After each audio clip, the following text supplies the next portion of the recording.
നിങ്ങളുടെ ജീവിതത്തിലെ ഏത് മുഹൂർത്തത്തിലാണെങ്കിലും, അത് സന്തോഷം വന്നാലും സങ്കടം വന്നാലും ആദ്യം നമസ്കാരം, കേപ്പേശ്ശേരി ഗോവിന്ദമ്പുരി. കഴിഞ്ഞ ദിവസം ഒരാൾ വിളിച്ചു ചോദിച്ചു, തിരുമേനി എൻ്റെ കയറി താമസമാണ്, ഞാൻ അടുത്തുള്ള അമ്പലങ്ങളിലൊക്കെ വഴിപാട് കഴിച്ചാൽ പോരെ, എൻ്റെ മൂലകുടുംബ ക്ഷേത്രങ്ങളിൽ, എൻ്റെ പരദേവതാ ക്ഷേത്രങ്ങളിൽ പോകണം നിർബന്ധമുണ്ടോ എന്നോട് ചോദിച്ചു. അപ്പം ഞാൻ പറഞ്ഞു പോകണം, വഴിപാട് അതിന് കാര്യങ്ങൾ ഞാൻ പറഞ്ഞു കൊടുത്തു. അപ്പോൾ എനിക്ക് തോന്നി, ഞാൻ പരദേവതാ സങ്കല്പത്തിൽ നിരവധി കാര്യങ്ങൾ നിങ്ങളുമായി സംവദിച്ചിട്ടുണ്ടെങ്കിലും ഈ പരദേവതാ സങ്കല്പത്തിൽ നമുക്ക് മനസ്സിലാക്കേണ്ട ഒരുപാട് വിഷയങ്ങളുണ്ട്. നമ്മുടെ വീട്ടിലൊരു കുടുംബത്തിലൊരു സദ്യ നടക്കുകയാണോ, ഒരു കല്യാണം നടക്കുകയാണോ, ഇത് നടക്കണം, എൻ്റെ അമ്മയ്ക്ക് ചോറ് കൊടുക്കണോ എന്നൊരാൾ ചോദിച്ചാൽ അദ്ദേഹത്തോട് ഞാൻ എന്ത് മറുപടി പറയണം എന്ന് എനിക്കറിയില്ല, നിങ്ങൾക്കറിയാമോ എന്ന് പറയണ പോലെയാണ് പരദേവതാ ക്ഷേത്രത്തിൽ എന്തെങ്കിലും വിശേഷങ്ങൾ വന്നാൽ നമ്മൾ ചെയ്യണോ. നമ്മളുടെ ജീവിതത്തിനകത്ത്, നമ്മുടെ ജീവിതത്തിൽ ഏറ്റവും കൂടുതൽ നമ്മളെ മുൻപോട്ട് നയിക്കുന്നത്, നമ്മുടെ ജീവിതത്തിനകത്ത് ഏറ്റവും കൂടുതൽ നമ്മളെ പിടിച്ചു നിർത്തുന്നത്, നമുക്ക് എത്ര കുസൃതി കാണിച്ചാലും വാശി പിടിച്ചാലും വഴക്കിട്ടാലും നമുക്ക് പറ്റുന്നത്, എന്തും ചെന്ന് ചോദിക്കാൻ പറ്റുന്ന, ചോദിച്ചാൽ അപ്പം കേൾക്കുന്ന, ചോദിച്ചാൽ നമുക്ക് അനുഗ്രഹിക്കുന്ന ലോകത്ത് ഒരേ ഒരു ദേവത ഏതാണെന്ന് വെച്ചാൽ നമ്മുടെ പരദേവതയാണ്. മൂലകുടുംബക്ഷേത്രമാണ്, നമ്മുടെ കുടുംബക്ഷേത്രമാണ്. നമ്മളെ അത്രമാത്രം സ്നേഹിക്കുകയും അത്രമാത്രം പുണരുകയും ചെയ്യുന്നതാണ് പരദേവത. കാരണം നമ്മുടെ അമ്മ എപ്രകാരം നമ്മളെ സ്നേഹിക്കുന്നുവോ, അമ്മയുടെ മടിത്തട്ടിൽ കിടന്നുകൊണ്ട് നമുക്ക് എന്തൊക്കെ കുസൃതി കാണിക്കാവോ അത് മുഴുവൻ കാണിക്കാൻ പറ്റുന്ന ഒരു സ്ഥലം എന്ന് പറയുന്നത് നമ്മുടെ കുടുംബക്ഷേത്രമാണ്. ആ കുടുംബക്ഷേത്രത്തിൽ നമ്മുടെ ജീവിതത്തിനകത്ത് ഒരു പെരയ്ക്ക് കല്ലിട്ടാലും, ഒരു കട്ടള വെച്ചാലും, ഒരു കയറി താമസം വന്നാലും, ഒരു വിവാഹം നിശ്ചയിച്ചാലും, എന്തിനാരാ പറഞ്ഞ ഒരു നല്ല യാത്രയ്ക്ക് പോവുകയാണെങ്കിലും, കുട്ടികളിപ്പോൾ വിദേശത്തേക്ക് പോവുകയാണെങ്കിലും, ഒരു ജോലിക്ക് ജോയിൻ ചെയ്യുകയാണെങ്കിലും, ഒരു പിറന്നാൾ വന്നാലും, എന്തു വന്നാലും ആദ്യം വഴിപാട് കഴിച്ച് പ്രാർത്ഥിക്കേണ്ടത് പരദേവതയ്ക്കാണ്. ഭഗവതിയെ അല്ലെങ്കിൽ ഭഗവാനെ നമ്മൾ പൂർണ്ണമായ തൃപ്തിയിലേക്ക് കൊണ്ടുവന്നതിന് ശേഷം മാത്രമേ ഉള്ളൂ മറ്റ് ക്ഷേത്രങ്ങൾ, ഇതര ക്ഷേത്രങ്ങളിൽ വഴിപാട് പോലും കഴിക്കാവുള്ളൂ. നമ്മൾ പരദേവതയൊന്നും നോക്കാതെ നമ്മൾ കേമായിട്ടൊരു മഹാക്ഷേത്രങ്ങളിൽ പോവുക. ആ മഹാക്ഷേത്രത്തിലെ ഈശ്വരൻ ചോദിക്കും, ഏയ് പരദേവത പോകാതെ എന്നെ തൊഴുതിട്ട് എന്താ കാര്യം എന്ന് ഇങ്ങോട്ട് ചോദിക്കും. കാരണം അദ്ദേഹത്തിന് മനസ്സിലാവില്ല, സ്വന്തം പരദേവത തൊഴാത്ത ആൾ ഇങ്ങോട്ട് വന്നത് കാര്യസാധ്യതയ്ക്കാണ്. ഈശ്വരന്മാർക്ക് നമ്മളെക്കാൾ കൂടുതലും വിവേകവും ബുദ്ധിയുണ്ട്. ധർമ്മദൈവം പ്രസാദിച്ചാൽ കുളിർപ്പൂ തറവാടുകൾ. ധർമ്മദൈവത്തിൻ്റെ അനുഗ്രഹമാണ് ഒരു തറവാടിൻ്റെ കേമത്വം. ധർമ്മദൈവത്തിൻ്റെ അനുഗ്രഹമാണ് ഒരു കുടുംബത്തിൻ്റെ നന്മ. ധർമ്മദൈവത്തിൻ്റെ അനുഗ്രഹമാണ് ഒരു കുടുംബത്തിൻ്റെ നിലനിൽപ്പ്. അപ്പോൾ നമ്മൾക്ക് എപ്പോൾ പോയി പ്രാർത്ഥിക്കാവുന്ന, ഇപ്പം നിരവധി കുടുംബങ്ങൾ ധർമ്മദൈവങ്ങളെ പുനരുദ്ധരിക്കുന്നുണ്ട്. നിരവധി കുടുംബങ്ങൾ ധർമ്മദൈവങ്ങളെ പുനരുദ്ധരിക്കുന്നുണ്ട്. നിരവധി കുടുംബങ്ങൾ ധർമ്മദൈവങ്ങളെ വളർത്തിക്കൊണ്ട് വരുന്നുണ്ട്. എന്താ കാരണം എന്ന് വെച്ചാൽ ആ ധർമ്മദൈവമാണ്, ആ പരദേവതയാണ്, ആ കുടുംബക്ഷേത്രമാണ് ഏറ്റവും നന്മ നമുക്ക്, ഏറ്റവും ഐശ്വര്യത്തെ നൽകുന്നത്, ഏറ്റവും ശ്രേഷ്ഠതയെ നൽകുന്നത്. അതുകൊണ്ട് നമ്മുടെ കുടുംബത്തിലെ, നമ്മുടെ കുടുംബാംഗങ്ങളിൽ നമ്മൾ ലണ്ടനിലായാലും അമേരിക്കയിലായാലും കാനഡയിലായാലും സൗദിയിലായാലും ദുബായിലായാലും കേരളത്തിലായാലും, അത് നമ്മുടെ ഇന്ത്യയുടെ ഇതര പ്രദേശങ്ങളാണെങ്കിലും നമ്മൾ നിർബന്ധമായിട്ട് എല്ലാ ദിവസവും പരദേവതാ പ്രാർത്ഥന ഇല്ലാത്തൊരാൾ വേറെ എന്ത് നാമം ജപിച്ചാൽ പോലും ഗുണം കിട്ടില്ല. എല്ലാ ദിവസവും പരദേവതയെ തൊഴാത്തൊരാൾക്ക് വേറെ എന്ത് കാര്യം ചെയ്താലും ഗുണം കിട്ടില്ല. എല്ലാ ദിവസവും പരദേവതയെ സ്മരിക്കാത്തയാൾക്ക് ഒരു കാര്യവും ഭംഗിയാവില്ല. അങ്ങനെ ഒരു സങ്കല്പമുള്ള പരദേവതാ സങ്കല്പത്തിന് ഗുണമായാലും ദോഷമായാലും കുടുംബത്തിൽ നടക്കുന്ന എല്ലാ കാര്യങ്ങൾക്കും അദ്ദേഹത്തിന് ഭാഗപാത്രാക്കണം. അദ്ദേഹത്തിന് കൊടുക്കാനുള്ള, അമ്മയ്ക്ക് കൊടുക്കാനുള്ളത് കൊടുത്തതിന് ശേഷം മാത്രം നമ്മുടെ കാര്യങ്ങൾ ചെയ്യുക. നിങ്ങൾ അങ്ങനെ ശീലമാക്കുമ്പോഴാണ് നിങ്ങൾ ചെയ്യുന്നതിൽ ദൈവീകത വരുള്ളൂ, ഈശ്വരാംശം വരുള്ളൂ. മനസ്സിലാവുന്നുണ്ടോ?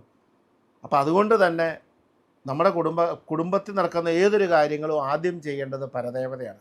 പരദേവതാ ക്ഷേത്രത്തിൽ പോയി അനുഗ്രഹം മേടിച്ചിട്ടാണ്, ഒരു വേളിക്ക് കല്യാണം നടക്കുകയാണ്, ആ കല്യാണത്തിന് ക്ഷണക്കുത്ത് കടിച്ചു കഴിഞ്ഞാൽ ആ ക്ഷണക്കത്തും വെറ്റയടക്കി ആദ്യം പരദേവതാമ്പലത്തിൽ കൊണ്ട് കൊടുക്കണം. ആ നടക്കെ വെച്ചിട്ട് ആദ്യം ഭഗവതിക്ക് കൊടുത്തിട്ട് വേണം ക്ഷണം തുടങ്ങാൻ പോലും. അത്രയും സനാതനമായ സങ്കല്പമാണ് നമ്മുടെ. ആ ഭഗവതിയെ ക്ഷണിക്കുക,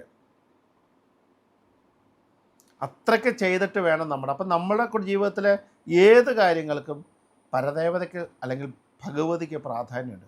അതിൽ നിന്ന് യാതൊരു വിട്ടുവീഴ്ചയും ചെയ്യാൻ പാടില്ല. ഒരാളുടെ സംശയം ഞാൻ ചെയ്യണോ വേണ്ടോ എന്നൊരു ചോദ്യം കൊണ്ടതാണ് ഞാനിത് പറഞ്ഞത്. നിങ്ങൾ കേൾക്കുന്നവരെല്ലാവരും നിങ്ങളുടെ ജീവിതത്തിലെ ഏത് മുഹൂർത്തത്തിലാണെങ്കിലും, അത് സന്തോഷം വന്നാലും സങ്കടം വന്നാലും, ആദ്യം പോകേണ്ടത്, പ്രാർത്ഥിക്കേണ്ടത് പരദേവതയാണ്. അത് സംശയമൊന്നും വേണ്ട, അത് യാതൊരു സംശയവുമില്ല.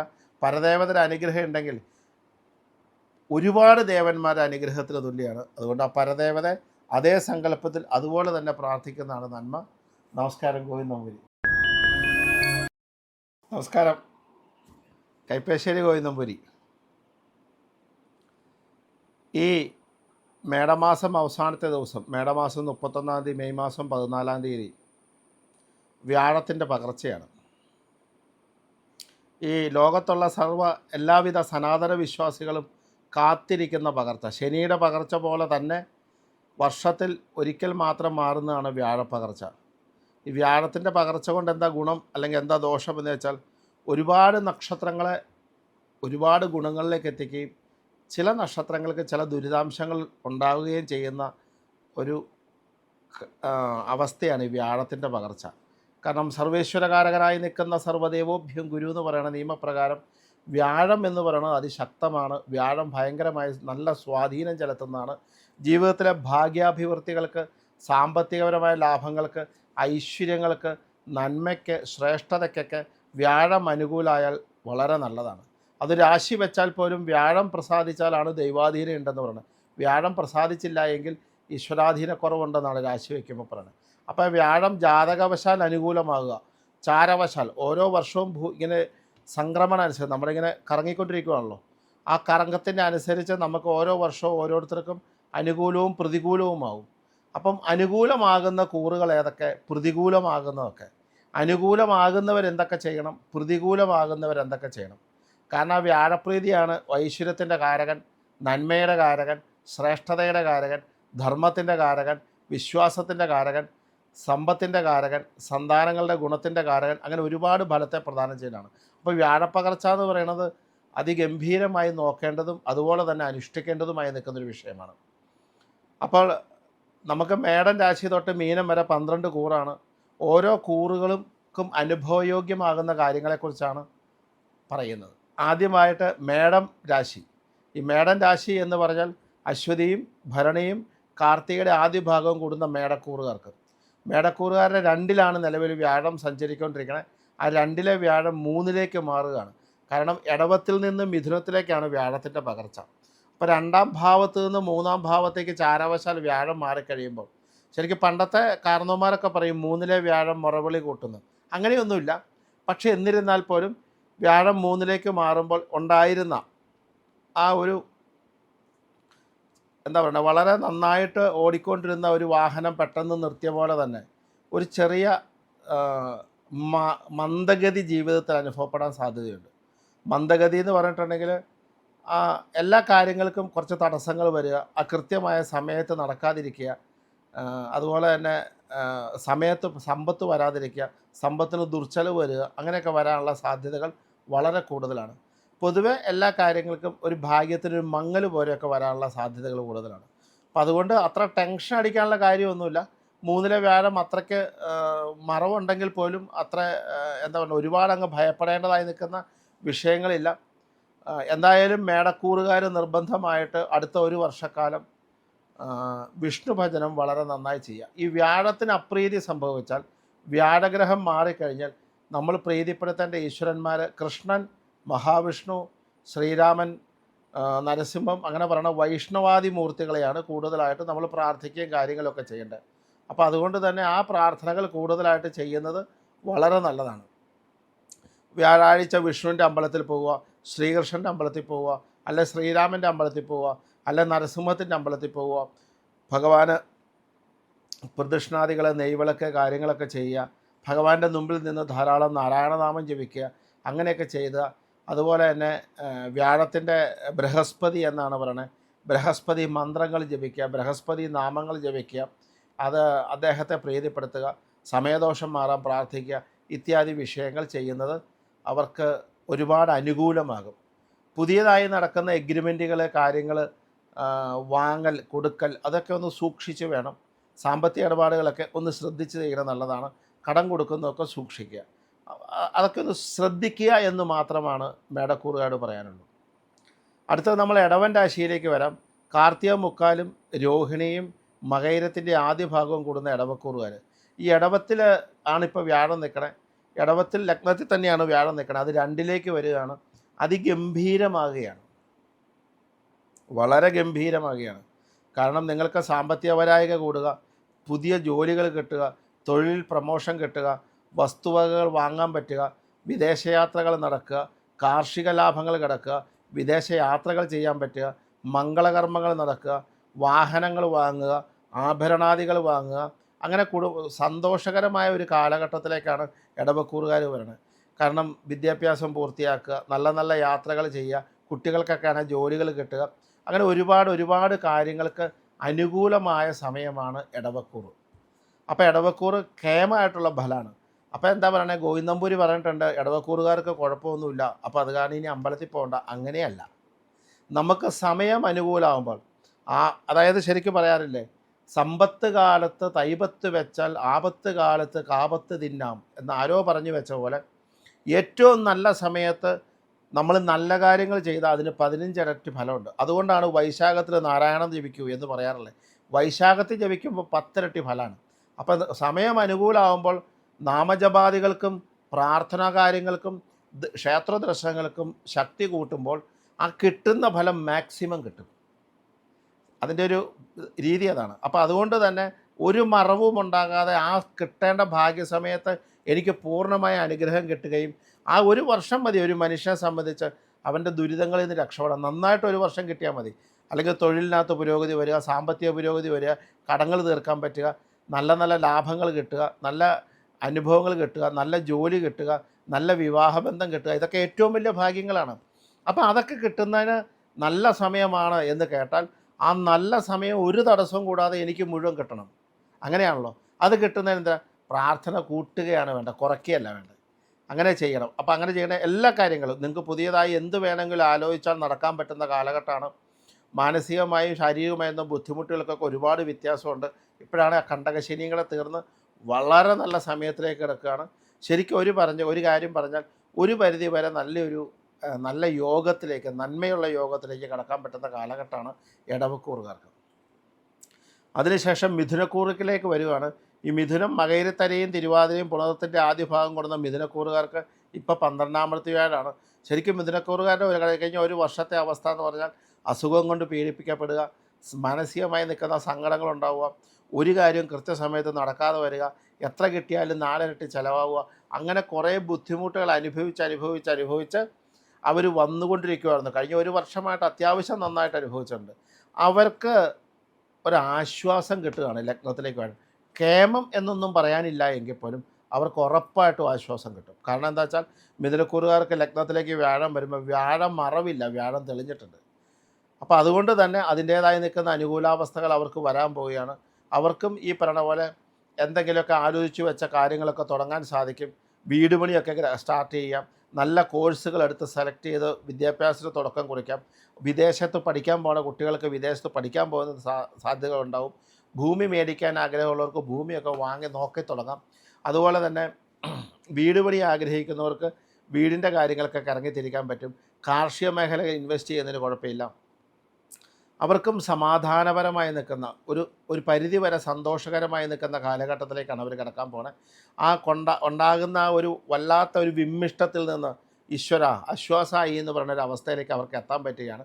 എങ്കിലും ലഗ്നത്തിലെ വ്യാഴമാണ്. ആ ലഗ്നത്തിലെ വ്യാഴമായ കാരണം വൈഷ്ണവ ഭജനങ്ങൾ, നാരായണനാമജപാദികൾക്കൊന്നും യാതൊരു കുറവും വരുത്തണ്ട. അപ്പോൾ കുറച്ചുകൂടി ഉത്തരോത്തര അഭിവൃദ്ധിക്ക് അത് കാരകത്വം വഹിക്കും. അപ്പോൾ അതുകൊണ്ട് തന്നെ ആ എന്താ പറയുക, ഒരു സങ്കടപ്പെട്ട് നിൽക്കുന്ന, ഒരു വിമർശനത്തിൽ നിൽക്കുന്ന ഒരു ആശ്വാസം കിട്ടുന്ന അവസ്ഥയിലേക്ക് അവർക്ക് മാറ്റങ്ങളുടെ കാലഘട്ടം തന്നെയാണ്. കഴിഞ്ഞ വർഷം അനുഭവിച്ച ദുരിതങ്ങളൊന്നും അവർക്ക് അനുഭവിക്കാൻ സാധിക്കില്ല. സാമ്പത്തിക മേഖലയൊക്കെ ഓപ്പൺ ആവും, തൊഴിൽപരമായിട്ടൊക്കെ പുരോഗതി ഉണ്ടാവും, ബിസിനസ് രംഗത്ത് പുരോഗതി ഉണ്ടാവും, സിനിമാ രംഗത്ത് ഇരിക്കുന്നവർക്ക് പുരോഗതി ഉണ്ടാവും. അതുപോലെ തന്നെ രാഷ്ട്രീയക്കാർക്കൊക്കെ നല്ല മാറ്റങ്ങളുടെയൊക്കെ ഒരു കാലഘട്ടത്തിലേക്കാണ് കടക്കാൻ പോകുന്നത്. എന്നാലും ഈ പറഞ്ഞ പോലെ കൃഷ്ണൻ വിഷ്ണു ഭജനങ്ങൾ, നാമജപാദികൾ, ഗുരുവായൂർ ദർശനം അതൊക്കെ നിർബന്ധമായി ചെയ്തുകൊണ്ടിരിക്കുക. നേരെ കർക്കിടകക്കൂറുകളിലേക്ക് വരികയാണെങ്കിൽ ഈ പുണർത്തിൻ്റെ അവസാനവും പൂയവും ആയില്യവും കൂടുന്ന കൂടുകാർക്ക് 11-ാമത്തെ വ്യാഴം. കഴിഞ്ഞ ഒരു വർഷം അത്യന്തം ദോഷകരമായൊരു അവസ്ഥകാലമായിരുന്നില്ല. ഒരു പരിധിവരെ സമാധാനവും സന്തോഷമൊക്കെ നിരുന്നു. ചെറിയ സങ്കടങ്ങൾ അത് മനുഷ്യജീവിതത്തിൽ സംഭവിക്കണതാണ്. അതൊഴിച്ച് പൊതുവേ കർക്കിടകക്കൂറുകാർക്ക് ഒരു ആശ്വാസത്തിൻ്റെ കാലഘട്ടമായിരുന്നു. കർക്കിടകക്കൂറുകാർക്ക് ഒരു സമാധാനത്തിൻ്റെ കാലഘട്ടമായിരുന്നു. അത്യാവശ്യം കാര്യങ്ങളൊക്കെ നടന്നിട്ടുണ്ട്. ജോലി കിട്ടിയിട്ടുണ്ട്. ജോലിക്ക് ശ്രമിക്കുന്നവർക്ക് ജോലി കിട്ടുക, അതുപോലെ തന്നെ സാമ്പത്തിക രംഗത്ത് ബുദ്ധിമുട്ടുണ്ടെങ്കിൽ പോലും അത്യാവശ്യം കാര്യങ്ങൾ നടന്നു പോകുന്നൊരു കാലഘട്ടമാണ്. എന്ന് വെച്ചാൽ 11-ാമത്തെ വ്യാഴം ഒരു ദോഷത്തെയും പ്രദാനം ചെയ്യുന്നതല്ല കർക്കിടകക്കൂറ്. പക്ഷേ ഈ മേടമാസത്തെ അവസാനത്തെ ദിവസം തൊട്ട് 12ലേക്ക് വ്യാഴം വരികയാണ്. കർക്കിടകക്കൂറുകാർ ശ്രദ്ധിക്കേണ്ട കാലഘട്ടമാണ്. യാതൊരു കാരണവശാലും 1 രൂപ പോലും ഒരാൾക്ക് കൊടുക്കുന്ന അവസ്ഥ ഉണ്ടാവരുത്. സാമ്പത്തിക നഷ്ടത്തിൻ്റെ കാലഘട്ടമാണ്. അപ്പോൾ എന്ന് പറഞ്ഞാൽ 1 രൂപയും കൊടുക്കാന്ന് പറഞ്ഞാൽ 1 രൂപയും കൊടുക്കാതിരിക്കുക എന്നുള്ള അർത്ഥമല്ല, നോക്കിയും കണ്ടും ചെയ്യുക ഏത് കാര്യങ്ങളും. അതുപോലെ തന്നെ കോടതികൾ ഈ ബാങ്കുകളിൽ പോയി ജാമ്യം നിൽക്കുക, അനാവശ്യമായിട്ട് ലോൺ എടുക്കുക, അതുപോലെ അനാവശ്യമായി വാഹനം വിറ്റ് പുതിയത് മേടിക്കാൻ നോക്കുക, വീട് വിറ്റിട്ട് പുതിയത് മേടിക്കാൻ നോക്കുക. ഇങ്ങനെ ഏത് കാര്യം ചെയ്യുമ്പോഴും ഒരു 10 വട്ടമെങ്കിലും ആലോചിച്ച് ചെയ്യാമെങ്കിൽ അത് വളരെ കേമാവും, വളരെ ഗംഭീരമാവും. കാരണം ശ്രദ്ധിച്ച് ചെയ്യുക എന്നുള്ളതാണ് മാത്രം. കാരണം 12-ാമത്തെ വ്യാഴം വരുമ്പോൾ വ്യയം എന്നാണ് പറയുന്നത്, നഷ്ടങ്ങളാണ്. അപ്പം നഷ്ടം വരാതിരിക്കുക എന്ന് വെച്ച് കഴിഞ്ഞാൽ 12-ാമത്തെ വ്യാഴം വന്നു, ഇനി തീർന്നു, എൻ്റെ ലൈഫ് പോയി, അങ്ങനെ ഒന്നും ഓർക്കണ്ട.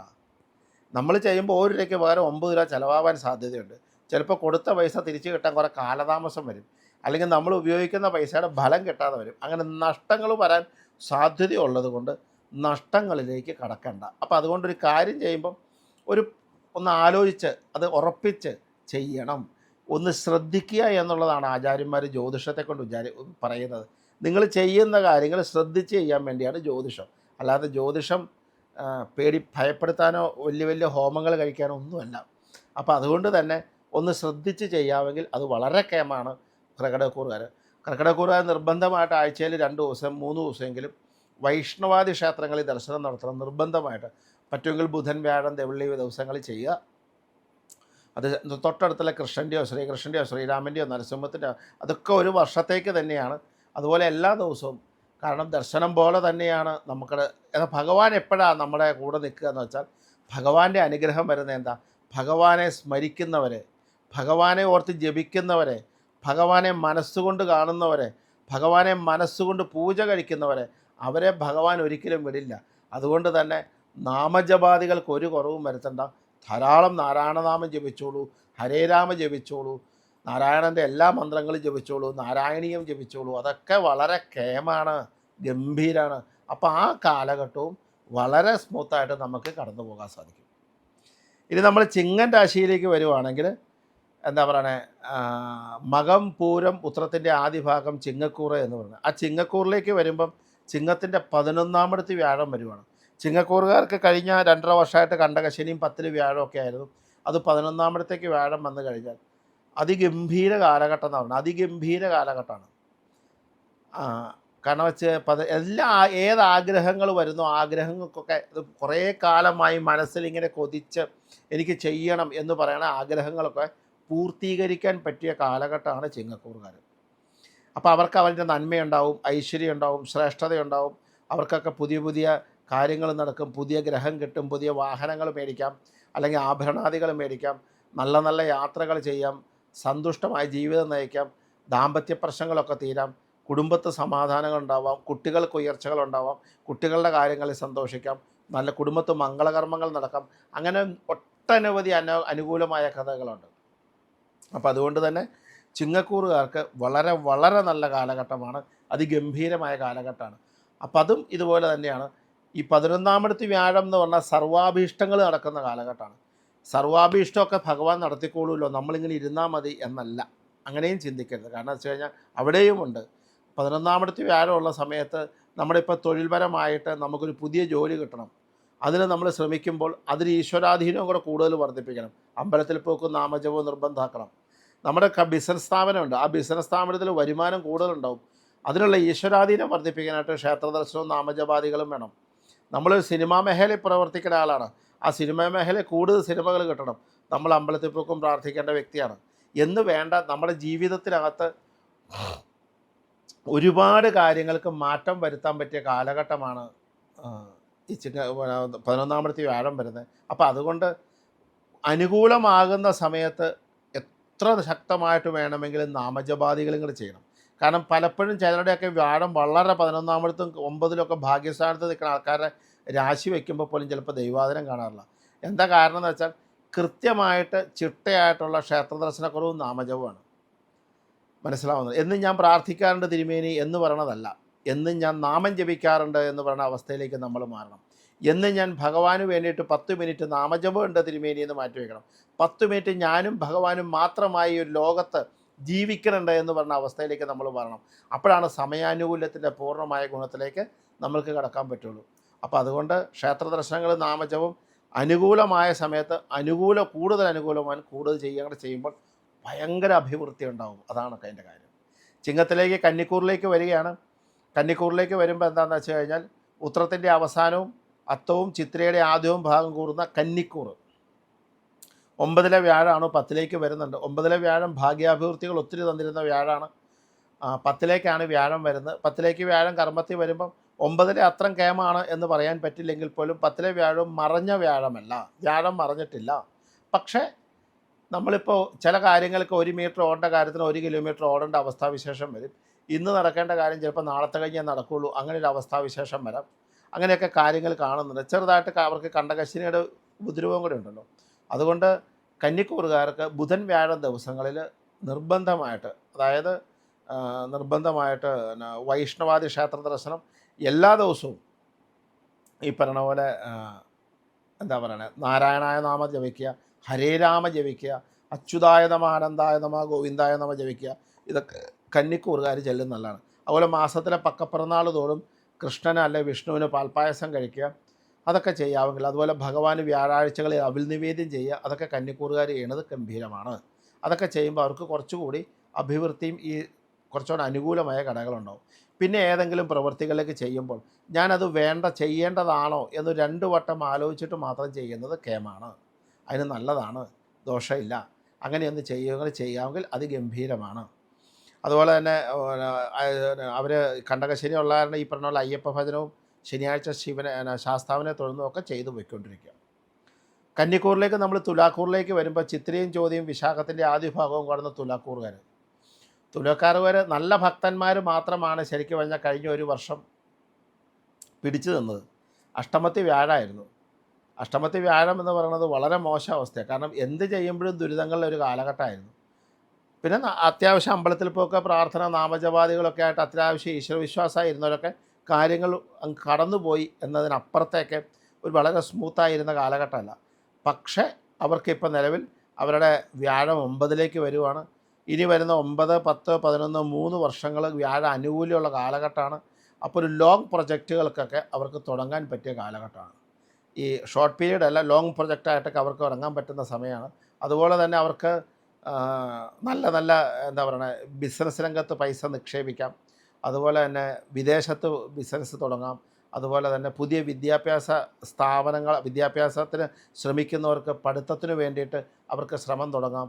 അതുപോലെ നല്ല കോഴ്സുകൾ എടുത്ത് പഠിക്കാം.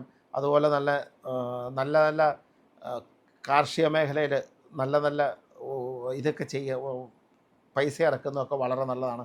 പൊതുവേ തുലാക്കൂറുകാർക്ക് നല്ലതാണ്. ബിസിനസ് രംഗം പൊതുവെ അനുകൂലമാകുന്ന കാലഘട്ടമാണ്. തൊഴിൽ രംഗത്തൊക്കെ വളരെ അനുകൂലമാണ്. പുതിയ തൊഴിലിൻ്റെ ബ്രാഞ്ചുകൾ തുടങ്ങുന്നതിനും മറ്റ് കാര്യങ്ങളൊക്കെ നല്ലതാണ്. സിനിമാ രാഷ്ട്രീയക്കാർക്കൊക്കെ അതിഗംഭീരമാണ്. 3 വർഷത്തേക്ക് കുഴപ്പമില്ല. 3 വർഷം വ്യാഴാനുകൂല്യമാണ്. ഈ 1 വർഷം നല്ലതാണ്, വളരെ നല്ലതാണ്. 9-ലേക്ക് വ്യാഴം വരുന്ന സമയം. അതുപോലെ വിദേശത്ത് ജോലി ചെയ്യുന്ന ആൾക്കാർക്ക് ജോലി മാറ്റത്തിന് ശ്രമിക്കാനാണ്. പുതിയ ജോലികൾ, പുതിയ കമ്പനികളൊക്കെ ശ്രമിക്കാം. അതുപോലെ തന്നെ സാലറി വർധനവിന്, പ്രൊമോഷനൊക്കെ സാധ്യതയുള്ളവർക്ക് അത് നോക്കാം. ട്രാൻസ്ഫർ വേണ്ടവർ ട്രാൻസ്ഫറിലേക്ക് നോക്കാം. ഭാര്യാഭർത്താക്കന്മാർ അകന്ന് കഴിയുന്നവർക്കൊക്കെ ഒരുമിച്ച് ജീവിക്കാനുള്ള കാലഘട്ടം. അങ്ങനെ നിരവധി ഗുണങ്ങൾ നമുക്ക് കാണുന്നുണ്ട്. അതൊക്കെ ചെയ്യാൻ പറ്റിയ കാലഘട്ടമാണ്. നല്ലതാണ്, വളരെ ഗംഭീരമാണ്.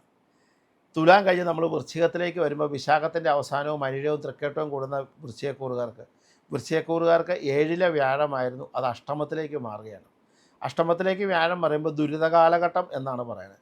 നമ്മൾ എന്ത് ചെയ്താലും അതിനൊക്കെ പുറമേ ഒരു ദുരിതം ഉണ്ടാവും. നമ്മൾ ഒരു സൈഡിൽ നിന്ന് അഴിച്ചഴിച്ച് പോകുമ്പോൾ മറ്റേ സൈഡിൽ മുറുകി വരും. അങ്ങനെ ഒരു അവസ്ഥയാണ് ദുരിതത്തിൻ്റെ കാലഘട്ടം. പക്ഷേ അവിടെയും ഭയപ്പെടാനില്ല. കാരണം എന്താണെന്ന് വെച്ച് കഴിഞ്ഞാൽ വൃശ്ചികക്കൂറുകാരുടെ 2ാം ഭാവത്തിൽ വ്യാഴം തെളിഞ്ഞിട്ടുണ്ട്, 4ാം ഭാവത്തിൽ 5-ൽ വ്യാഴമുണ്ട്, 10ാം ഭാവത്തിൽ 11ാമത്തെ വ്യാഴമുണ്ട്. അങ്ങനെയൊക്കെ നിൽക്കുന്നത് കൊണ്ട് വൃശ്ചികക്കൂറുകാർ പൊതുവെ സമയദോഷം വിചാരവശാൽ വ്യാഴം മറയുന്നത് കൊണ്ട് വൈഷ്ണവാദി ഭജനം കൂടുതലായിട്ട് ചെയ്യുക. എന്തായാലും അവരുടെ പക്കപ്പിറന്നാൾ തോറും വൈഷ്ണവ ക്ഷേത്രത്തിൽ പാൽപ്പായസം അവർ നിർബന്ധമായും കഴിക്കുക. അതുപോലെ വ്യാഴാഴ്ച ദിവസം കൃഷ്ണനോ വിഷ്ണുവിനോ ഒക്കെ കദളിപ്പഴം നിവേദിക്കുക, ത്രിമുധരം നിവേദിക്കുക. ഇതൊക്കെ വളരെ ഗംഭീരമാണ്. അതുപോലെ നെയ്വിളക്ക് നടത്തുക, അത് ഗംഭീരമാണ്. അതുപോലെ എല്ലാ ദിവസവും മാക്സിമം ടൈം രാം രാമായ നമ എന്നുള്ള നാമം ജപിക്കുക, രാം രാമായ നമ എന്നുള്ള നാമം ജപിക്കണം എന്നുള്ളതാണ്. അതുപോലെ തന്നെ അച്യുതായ നമ, അനന്തായ നമ, ഗോവിന്ദായ നമ ജപിക്കണമാണ്. ഹരേ രാമ അത് ജപിക്കണം എന്നുള്ളതാണ്. നാരായണനാമം പിന്നെ പറയേണ്ട കാര്യമില്ല, വ്യാഴത്തിന് നാരായണനാമം നിർബന്ധമാണ്, അത് ചെയ്യുക. അതൊക്കെ ചെയ്താൽ ആ ദുരിതങ്ങളുടെ കാലഘട്ടം കുറച്ച് കുറയാൻ സാധ്യതയുണ്ട്. എന്ന് വെച്ച് കഴിഞ്ഞാൽ ആ ഖനം കുറയും, എല്ലാത്തിൻ്റെയും ഖനം കുറയും. വളരെ സ്മൂത്ത് അല്ലെങ്കിൽ പോലും വല്ല പ്രശ്നങ്ങളില്ലാതെ ഈ വർഷങ്ങളും കഴിഞ്ഞു കൂടും. അത് മതിയല്ലോ നമുക്ക്, പ്രശ്നങ്ങളില്ലാതെ കഴിയാമെന്നല്ല. മേലധികാരികളിലൊക്കെ ഈ വഴക്കൊക്കെ കേൾക്കാൻ സാധ്യതയുള്ള കാരണം ജോലിയിലൊക്കെ നന്നായിട്ടൊന്ന് ശ്രദ്ധിക്കേണ്ട കാലഘട്ടമാണ്. അതുകൊണ്ട് ഈ പറഞ്ഞ പണിഷ്മെൻ്റൊക്കെ വരാൻ സാധ്യത കാരണം മേലധികാരികളോടൊക്കെ നന്നായി പെരുമാറുന്നത് നല്ലതാണ്. ഓഫീസുകളിലൊക്കെ കുറച്ചുകൂടി സംസാരവും പ്രവൃത്തിയൊക്കെ പക്വതയെ കൊണ്ടുവരുന്നത് നല്ലതാണ്. പുറത്തുള്ള ജനങ്ങളോട് വർത്തമാനം പറയുമ്പോഴും ബന്ധുജനങ്ങളോട് വർത്തമാനം പറയുമ്പോഴും നോക്കി കണ്ട് വർത്തമാനം, വെറുതെ വഴക്കുണ്ടാക്കാൻ നിൽക്കണം. അപ്പോൾ ഇതൊക്കെ ഒന്ന് ശ്രദ്ധിക്കുക. അല്ലാതെ ഞാനീ പറയുന്ന അടുത്ത വർഷം നമ്മുടെ ജീവിതത്തിലെ പ്രാർത്ഥനയിലും നമ്മുടെ സ്വഭാവത്തിലും വരുത്തേണ്ട കാര്യം മാത്രമേ ഉള്ളൂ. ഇതൊന്നും ടെൻഷൻ ആക്കണ്ട. ഭഗവാൻ കൃഷ്ണൻ നിങ്ങളുടെ കൂടെ ഉള്ളിടത്തോളം കാലം നിങ്ങൾക്കൊന്നും സംഭവിക്കില്ല. കൃഷ്ണനെ നിങ്ങൾ പ്രാർത്ഥിക്കുമെന്നോ നാമം ജപിക്കുമെന്നോ എനിക്കറിയാം. ഗുരുവായൂരപ്പൻ്റെ അനുഗ്രഹം ഉണ്ടാകുകയും ചെയ്യും. നേരെ നമ്മളിപ്പോൾ വൃശ്ചികക്കൂറിൽ നിന്ന് ധനുക്കൂറിലേക്ക് വരികയാണ്. ധനുക്കൂറിലേക്ക് വരുമ്പോൾ എന്താണെന്ന് വെച്ച് കഴിഞ്ഞാൽ ഈ മൂലം പൂരാടം ഉത്രാടത്തിൻ്റെ ആദ്യ ഭാഗം എന്ന് പറഞ്ഞാൽ ധനുക്കൂറുകാരിൽ 7ലേക്ക് വ്യാഴം വരുവാണ്. ശരിക്കും ഈ പറഞ്ഞ പോലെ കുറച്ച് ചെറിയ അസുഖങ്ങൾ, കാര്യങ്ങൾക്ക് പൂർണ്ണമായ തടസ്സങ്ങൾ, അല്ലെങ്കിൽ എന്താ പറയുക, ഒന്നും ഒരു വൃത്തിയാകാതെ പോകാതിരിക്കുക, കുട്ടികൾക്കാണെങ്കിൽ മറവികൾ, അലസതകളൊക്കെ ഉണ്ടാവുക, മെമ്മറി ലോസ് സംഭവിക്കുക, പരീക്ഷകളിൽ കൃത്യമായി മാർക്ക് കിട്ടാതിരിക്കുക, ഇങ്ങനെയുള്ള എല്ലാ ആൾക്കാർക്കും വളരെ കേമാണ്. ധനുക്കൂറുകാർക്ക്, നീറ്റിന് ശ്രമിക്കുന്നവർ, വലിയ വലിയ പരീക്ഷ എഴുതാൻ ശ്രമിക്കുന്നവർക്ക് ഒക്കെ അവർക്ക് അനുകൂലമാണ്. അപ്പോൾ അതുകൊണ്ട് തന്നെ അവർ ആ സമയം വളരെ വേണ്ട പോലെ ഉപയോഗിക്കാം. അതുപോലെ തന്നെ വിദേശത്ത് പഠിക്കാൻ പോകുന്ന കുട്ടികൾക്ക് അത് ഉപയോഗിക്കാൻ പറ്റും. പുതിയ സ്ഥലം വാങ്ങാൻ ഉപയോഗിക്കുന്നവർക്ക് നല്ല സമയമാണ്. അല്ലെങ്കിൽ വിവാഹം നടത്താൻ ആലോചിക്കുന്നവർക്ക് വിവാഹങ്ങൾ നടക്കാം. അല്ലെങ്കിൽ വീട് വെക്കാൻ ആഗ്രഹിക്കുന്നവർക്ക് വീട് വെക്കാൻ പറ്റും. ഭൂമി മേടിക്കാൻ പറ്റുന്നവർക്ക് ഭൂമികൾ മേടിക്കാം. അതുപോലെ വിദേശത്ത് ജോലിക്ക് ശ്രമിക്കുന്നവർക്ക് ജോലിക്ക് പോകാൻ പറ്റും. ജോലിയിൽ പ്രമോഷൻ, ട്രാൻസ്ഫർ ഒക്കെ കിട്ടാൻ സാധ്യതയുണ്ട്. ഇങ്ങനെയുള്ള കാര്യങ്ങളിലൊക്കെ നല്ലതാണ്. അമ്പലങ്ങളുമായി ബന്ധപ്പെട്ട, ദേവസ്വവുമായി ബന്ധപ്പെട്ടുള്ള കർമ്മങ്ങൾ ചെയ്യുന്നവർക്കൊക്കെ നല്ല കാര്യങ്ങളാണ്. അതുപോലെ തന്നെ ഈശ്വര സാന്നിധ്യമായി നിൽക്കുന്ന പ്രവൃത്തികൾ ചെയ്യുന്നവർക്ക് നല്ല കാലഘട്ടമാണ്. അവർ ചെയ്യുന്നവർക്കും ചില കഷ്ടകാലങ്ങളൊക്കെ ഉണ്ടാവും. അപ്പോൾ അതൊക്കെ പൊതുവെ അനുകൂലമായ കഥകളാണ്. അപ്പോൾ അത് കാരണം ധനുക്കൂറുകാർക്ക് പൊതുവെ അനുകൂലമാണ്. എങ്കിലും കണ്ടകശനിയുണ്ട്, 4 ശനിയുണ്ട്. ശനിയാഴ്ച അയ്യപ്പന് എള്ളുതിരി കത്തിക്കുക, അങ്ങനെയുള്ള കാര്യങ്ങളൊക്കെ ചെയ്യുക. ഇതൊക്കെ ചെയ്യുന്നത് നല്ലതാണ്. എന്നാലും വിഷ്ണു ഭജനം ചെയ്യുക. പിന്നെ വിദേശത്തുള്ളവർക്കൊക്കെ കൂടുതൽ ഗുണത്തെയൊക്കെ പ്രദാനം ചെയ്യുന്നതാണ്. നിങ്ങളും ഈ പറഞ്ഞ പോലെ കൃഷ്ണായ നമ, കൃഷ്ണായ നമ, കൃഷ്ണായ നമ എന്നുള്ള കൃഷ്ണനാമങ്ങൾ ജപിക്കുക. അതുപോലെ നാരായണീയം ജപിക്കുക, നാരായണായ നമ എന്നുള്ള ധാരാളം ജപിക്കുക. ഇതൊക്കെ ചെയ്യുമ്പോൾ കുറച്ചുകൂടി അഭിവൃദ്ധിക്ക് കാരകത്വം വഹിക്കും ധനുക്കൂറുകാർക്ക്. അടുത്തത് നമ്മൾ മകരക്കൂറിലേക്ക് വരുമ്പം ഉത്രാടത്തിൻ്റെ അവസാനവും തിരുവോണവും അവിട്ടത്തിൻ്റെ ആദ്യ ഭാഗവും കൂടുന്ന മകരക്കൂറ്. മകരക്കൂറുകാർക്ക് 5-ൽ നിന്ന വ്യാഴം 6ലേക്ക് വരുവാണ്. കഴിഞ്ഞ ഒരു വർഷം കഷ്ടതകളും ദുരിതങ്ങളും ഒക്കെ ഉണ്ടായിരുന്നു. കാരണം 7ര ശനി അവസാനം ഈ കഴിഞ്ഞ മാസം വരെ ഉണ്ടായിരുന്നു. അതിൻ്റെ ദുരിതങ്ങളൊക്കെ ഉണ്ടായിരുന്നെങ്കിൽ പോലും ഒരു പരിധിവരെ അനുകൂലമായി വലിയ അല്ലലില്ലാതെ കാര്യങ്ങൾ പോയിരുന്നതാണ്. അസുഖങ്ങളും ദുരിതങ്ങളൊക്കെ ഉണ്ടെങ്കിൽ പോലും. പക്ഷേ 6ലേക്ക് വ്യാഴം വരുമ്പം 7ര ശനി മാറിയെങ്കിലും 6ലേക്ക് വ്യാഴം വരുമ്പം ചെറിയ ചെറിയ ദുരിതങ്ങൾ, തടസ്സങ്ങൾ, ദൈവാധീനക്കുറവ്, ഭാഗ്യക്കുറവ്, മനസ്സമാധാനക്കുറവ്, അസന്തുഷ്ടി, ഇതൊക്കെ കാണാൻ സാധ്യതയുണ്ട്. അപ്പോൾ അതുകൊണ്ട് മകരക്കൂറുകാർ എന്തായാലും 6ലേക്ക് വ്യാഴം വരുന്ന സമയം ആയതുകൊണ്ട് അവർ പ്രാർത്ഥനാ കാര്യങ്ങൾക്ക് കൂടുതൽ വർധനവ് വരുത്തണം. ആഴ്ചയിൽ 2-3 ദിവസം ഈ പറഞ്ഞ പോലെ വൈഷ്ണവാദി ക്ഷേത്രങ്ങൾ ചെയ്യുക. പറ്റുമെങ്കിൽ മാസത്തിലൊന്ന് ഗുരുവായൂർ പോവുക.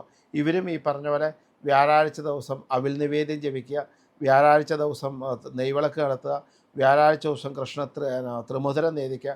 അങ്ങനെയുള്ള കാര്യങ്ങളൊക്കെ ചെയ്യുന്നത് വളരെ കേമത്തമാണ്.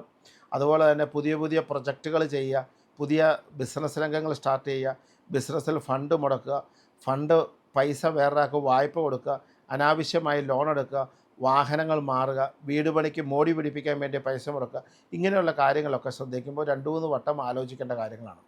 അങ്ങനെയൊക്കെ ചെയ്യേണ്ടതാണ്. നഷ്ടങ്ങൾ ഉണ്ടാകാൻ സാധ്യതയുള്ള കാരണം വിഷ്ണു ഭജനം ചെയ്ത നഷ്ടങ്ങളുടെ ഘനം കുറയ്ക്കും. ഈ പറഞ്ഞ പോലെ വലിയ ദുരിതങ്ങളില്ലാതെ നമുക്ക് മുന്നോട്ട് പോകാൻ പറ്റും. ഏറ്റവും നല്ലത് നിങ്ങൾ എത്ര നാരായണനാമം ജപിക്കാവോ അത്രയും നാരായണനാമം ജപിക്കുക. നിങ്ങൾ രാവിലെ വൈകുന്നേരം മാത്രമാണ് ജപിച്ചെങ്കിൽ രാവിലെയും കൂടെ ജപം തുടങ്ങുക. ആഴ്ചയിൽ ഒരു ദിവസമാണ് വൈഷ്ണവ ക്ഷേത്രത്തിൽ പോയെങ്കിൽ 2-3 ദിവസം ആക്കിക്കൊള്ളുക. നന്നായി പ്രാർത്ഥിക്കുക. അപ്പോൾ എന്ത് പറ്റും? ഈ പറയണ ദുരിതങ്ങൾ, അതായത് നമ്മൾ നിൽക്കുന്ന പ്രാർത്ഥനകൾ കൊണ്ട് നമ്മുടെ കഷ്ടകാലം നമ്മൾ മാറി നമുക്കിതും സുഖകരമായി അവസാനിപ്പിക്കാൻ പറ്റും, സമാധാനപരമായി അവസാനിപ്പിക്കാൻ പറ്റും, സന്തോഷകരമായി അവസാനിപ്പിക്കാൻ പറ്റും. പ്രാർത്ഥനയ്ക്കും നാമജപത്തിനുള്ള ശക്തി കൊണ്ട് നമ്മുടെ കാലദോഷത്തെ അതിജീവിക്കാൻ പറ്റും. നാമജപാദികൾ കൊണ്ട് നമ്മുടെ ചാരവശമുള്ള സംക്രമങ്ങളിൽ വരുന്നത് ഗ്രഹദുരിതങ്ങളെ നമുക്ക് ഓവർകം ചെയ്യാൻ പറ്റും. അതുകൊണ്ട് തന്നെ നാമജപത്തിന് പ്രാധാന്യം കൊടുക്കുകയും ദർശനം നടത്തുകയും ചെയ്യുക. എല്ലാ ദിവസവും വരെ ഭഗവാനെ ഗുരുവായൂരപ്പനെ ഓർത്തിട്ട് സമയദോഷം മാറ്റണേ എന്ന് പറയുക. ബൃഹസ്പതേ നമ എന്നുള്ള നാമങ്ങളൊക്കെ ജപിക്കുക. അത് കേമാണ്. പക്ഷേ ഈ വ്യാഴത്തിൻ്റെ നീചക്ഷേത്രമായ കാരണം ഭഗവാന്റെ ഒരു അനുഗ്രഹമൊക്കെ അവിടെയും ഉണ്ടാകും, ദൃഷ്ടിയൊക്കെ ഉള്ളതുകൊണ്ട്. അതുകൊണ്ട് ഒരുപാട് ടെൻഷൻ്റെ ഒന്നും ആവശ്യം അവിടെയില്ല. മകരത്തിൽ നിന്ന് അടുത്ത് നമ്മൾ കുംഭക്കൂറിലേക്ക് വരുമ്പോൾ അവിട്ടവും ചതയവും പൂരിട്ടാതി ആദിഭാഗവും കൂടുന്ന കുംഭക്കൂറുകാർക്ക് 4-ലായിരുന്നു വ്യാഴം സഞ്ചരിച്ചുകൊണ്ടിരുന്നത്. വ്യാഴം 4-ലായിരുന്നു സഞ്ചരിച്ചുകൊണ്ടിരുന്നത്. ആ വ്യാഴം 4 എന്നുള്ള 5-ലേക്ക് മാറുകയാണ്. കഴിഞ്ഞ വർഷത്തേക്കാൾ കൂടുതൽ കേമാവുകയാണ്. കഴിഞ്ഞ വർഷത്തേക്കാൾ കൂടുതൽ കേമാവുന്ന സമയമാണ് കുംഭക്കൂറുകാർക്ക്. ഏഴരശനിയൊക്കെ ഉണ്ടില്ലെന്ന് ഞാൻ പറയാനില്ല, എങ്കിലും ഒരു ഒട്ടനവധി കാര്യങ്ങൾ മുടങ്ങിക്കിടന്ന് നടത്താൻ പറ്റും. നമ്മൾ ഉദ്ദേശിച്ച കാര്യങ്ങൾക്കൊക്കെ തീരുമാനങ്ങളാവും. വിവാഹം ആലോചിച്ച് നടക്കാത്തവർക്ക് വിവാഹം നടക്കും. വീട് പണി ആലോചിച്ചിട്ട് നടക്കാത്തവർക്ക് വീട് പണികൾ നടക്കാം. അതുപോലെ തന്നെ യാത്രകൾ, നല്ല നല്ല കർമ്മങ്ങൾ, അതുപോലെ തന്നെ ബന്ധുജന സമാഗമങ്ങൾ, അങ്ങനെ ഒത്തിരി നല്ല കാര്യങ്ങൾ നിങ്ങളുടെ ലൈഫിൽ സംഭവിക്കും. ഇതൊന്നും നിങ്ങൾ അധികം ടെൻഷനൊന്നുമില്ലാതെ കാര്യങ്ങൾ മുന്നോട്ട് പോകാൻ പറ്റും. അതുകൊണ്ട് നിർബന്ധമായിട്ട് കുംഭക്കൂറുകാർക്ക് ഗുണകരമായ കാലഘട്ടവും കിട്ടാവുന്ന നല്ല സമയവുമായതുകൊണ്ട് വളരെ നല്ല പ്രാർത്ഥനയും കൂടെ ഉണ്ടെങ്കിൽ ഈ വർഷം അവർക്ക് ഒരുപാട് കാര്യങ്ങൾ നടക്കാൻ പറ്റും. ഒരുപാട് കാര്യങ്ങൾ. വ്യവസായ രംഗത്ത് ഉയർച്ച ഉണ്ടാവുക, കാർഷിക രംഗത്ത് ഉയർച്ച ഉണ്ടാവുക, തൊഴിൽ രംഗത്ത് ഉയർച്ച ഉണ്ടാവുക, ധാരാളം പ്രൊമോഷൻസ് ലഭിക്കുക, അതുപോലെ മാനസികമായ ഉല്ലാസമായ കാര്യങ്ങൾ നടക്കുക, നല്ല ന്യൂസുകൾ കേൾക്കുക, വീടുകൾ മോടി പിടിപ്പിക്കാൻ പറ്റുക, വാഹനങ്ങൾ മാറി മേടിക്കാൻ പറ്റുക, അങ്ങനെ കാര്യങ്ങളൊക്കെ ഒത്തിരി നടക്കുന്നുണ്ട്. ആരോഗ്യരംഗത്തൊക്കെ പുരോഗതി ഉണ്ടാവുക, കഷ്ടപ്പെട്ടിരുന്ന അസുഖങ്ങളൊക്കെ കുറവുകൾ സംഭവിക്കുക, അതുപോലെ ഇതൊക്കെ ഇങ്ങനെ അകന്നു നിന്ന ബന്ധുക്കളൊക്കെ വീണ്ടും യോജിക്കുക, ഇങ്ങനെയൊക്കെ സാധിക്കുന്നുണ്ട്. അപ്പോൾ അതുകൊണ്ട് നല്ല കാലഘട്ടമാണ്. അപ്പോൾ നല്ല കാലഘട്ടം ആകുമ്പം ഈ പറയുന്ന കാര്യങ്ങൾ, അനുകൂലമായ കഥകളൊക്കെ നടക്കണമെങ്കിൽ അവിടെയും ഭഗവാൻ ഗുരുവായൂരപ്പൻ്റെ, മഹാവിഷ്ണുവിൻ്റെ, ശ്രീരാമൻ്റെ, നരസിംഹത്തിൻ്റെ ഒക്കെ അനുഗ്രഹം വേണം. അതുകൊണ്ട് തന്നെ അവിടെയും നമ്മൾ ധാരാളം അനുകൂലമായ ഫലങ്ങളെല്ലാം പൂർണ്ണ അനുകൂലത്തിലേക്ക് ലഭിക്കട്ടെ ഈശ്വരായൊരു സങ്കല്പത്തിൽ നാരായണായ നമാന്ന് ജപിച്ചോളൂ, ധാരാളം ജപിച്ചോളൂ. അങ്ങനെ ജപിക്കുമ്പോൾ എന്താ ഗുണം എന്ന് വെച്ച് കഴിഞ്ഞാൽ അനുകൂലമായത് കൂടുതലായിട്ട് നമുക്ക് ലഭിക്കും. നമുക്കിപ്പോൾ ശരിക്ക് ഒരു സാധാരണ ജോലിയാണെങ്കിൽ കേമായൊരു ജോലി കിട്ടട്ടെ, നമുക്ക് 1000 രൂപയുടെ പ്രൊമോഷൻ ആണെങ്കിൽ 5000 രൂപയുടെ പ്രൊമോഷൻ ആവട്ടെ, നമ്മുടെ തൊഴിലിനകത്ത് 1000 രൂപയുടെ കച്ചവടമാണെങ്കിൽ അത് 2000 ആകുവാണെങ്കിൽ 5000 ആകട്ടെ. നാമജപാദികൾ ചെയ്തോളൂ, ഭജനം കൂട്ടിക്കോളൂ, അതിഗംഭീരമാവും. അടുത്ത മീനക്കൂറിലേക്ക് വരാം. മീനക്കൂറിലേക്ക് വരുമ്പം ഈ പറഞ്ഞ പൂരുട്ടാതിയുടെ അവസാനവും ഉത്രട്ടാതിയും രേവതിയും കൂടുന്ന മീനക്കൂറുകാർക്ക് 3-ൽ വ്യാഴമാണ്. ഈ 3-ലെ വ്യാഴം ശരിക്കും പറഞ്ഞാൽ അവർക്ക് ബുദ്ധിമുട്ടായിരുന്നു കഴിഞ്ഞ ഒരു വർഷക്കാലം. ബുദ്ധിമുട്ടെന്ന് പറഞ്ഞു കഴിഞ്ഞാൽ ഇങ്ങനെ കഷ്ടിച്ച കാര്യങ്ങളൊക്കെ നടന്നു പോകും, ഉദ്ദേശിക്കുന്ന ഒന്നും സമയത്ത് നടക്കില്ല, ഒരുപാട് കഷ്ടതകൾ അനുഭവിച്ചിട്ടുണ്ട്, ബുദ്ധിമുട്ടുകളൊക്കെ അനുഭവിച്ചിട്ടുണ്ട്, എല്ലാത്തിനും ഒരു മാനസിക സമ്മർദ്ദം, കുട്ടികളുടെ കാര്യത്തിൽ സങ്കടം, കുടുംബത്തിൽ സങ്കടം, ഇങ്ങനെയൊക്കെ പലവിധ ദുരിതങ്ങളാൽ അലഞ്ഞിരുന്ന ഒരു കാലഘട്ടം എന്ന് വേണേൽ പറയാം. അതിൽ നിന്ന് കിട്ടുന്ന ഒരു മോചനമാണ് ഈ 4-ലേക്ക് വ്യാഴം വരുമ്പോൾ. അപ്പോൾ 4-ലെ വ്യാഴം അതികേമം എന്നുള്ളതല്ലെങ്കിൽ പോലും മറഞ്ഞു നിൽക്കുന്ന വ്യാഴത്തേക്കാൾ അനുകൂലമാണ് തെളിഞ്ഞു നിൽക്കുന്ന വ്യാഴം.